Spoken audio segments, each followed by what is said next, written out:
All I know is a door into the dark.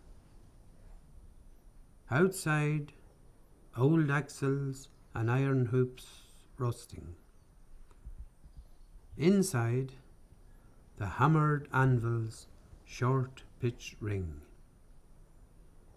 The unpredictable fantail of sparks, or hiss when a new shoe toughens in water.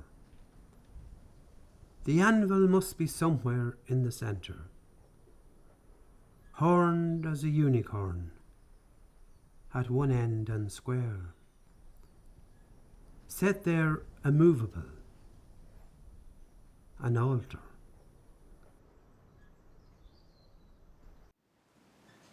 Patrick Brady.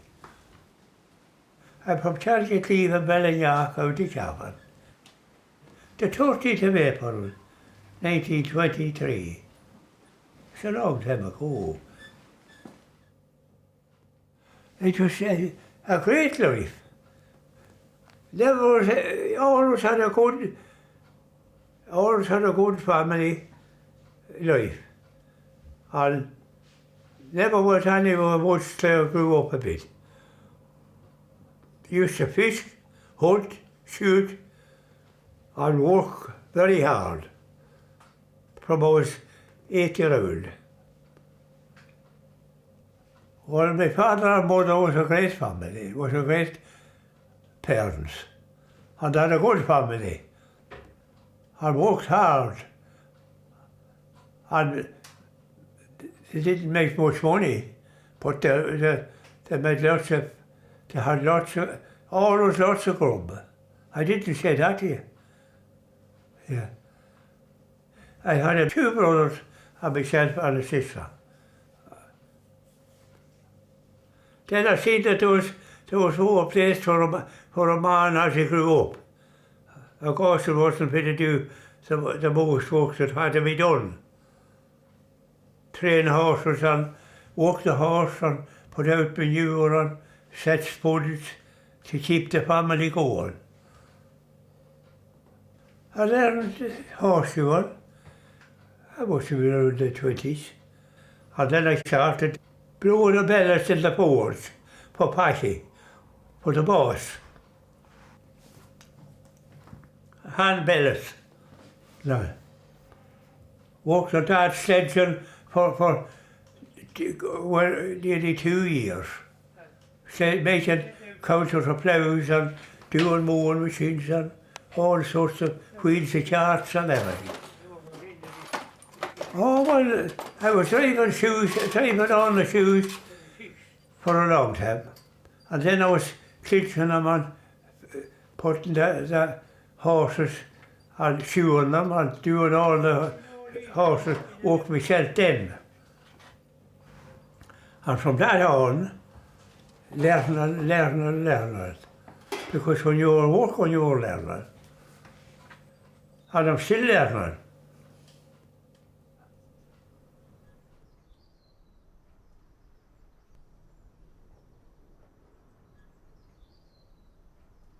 When I came down here, the year I came down here, it was in 1947, the big snow. And there was 6 foot, 7 foot, 7 foot drifts, and I couldn't get a horse into the boat for 5 weeks. And I had to make shoes for them 5 weeks, and I made all my iron, and no horse to shoe them. So it lasted for 14 weeks, and I started then. Everything, yeah, showed everything. Race horses and everything. And ones that couldn't be showed, said 4 or 5 of them. They come here from maybe 10 miles to get a horse showed that couldn't be looked at. And I showed them. I often worked the whole week without stopping. Well, maybe an all day work, if there was work to be done. I never left it undone. I had no one helping me.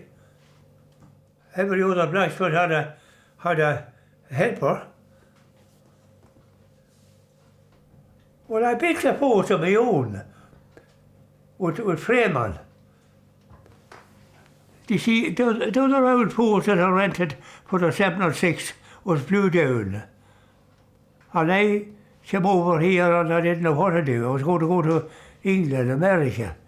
And I took a notion out up to a brother, and because we had to help the brother do a bit of work above for him. Not worry about the fort at all. But then,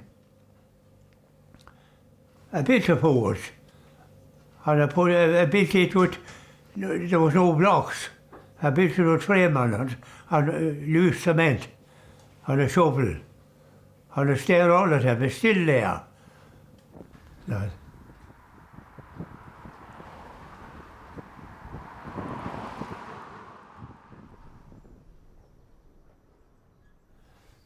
But I nearly got finished in the middle of life. I nearly got that thumb nearly killed me in 1971. I got my thumb cut with a cylinder of gas, and I couldn't get it sewed, it was all busted. So I took tetanus, and I was 30 days unconscious. 30 days unconscious I had. And I was 3 years getting better of it. So then I got to come back up again in Midland, and I worked for the rest of my life. But there's some people don't know work now at all. Only lifting the dole and the other half of them come to Australia. And I stood at home and I bought 3 farms of land. I did, I don't know well now. I never wanted anything upon him, I never wanted money or anything. I always held what I wanted myself. Well, if I had a day in the mid when I was half my age with the lockjaw, it was only 1 in a million ever got out of it. It didn't kill me. I'm 91 now.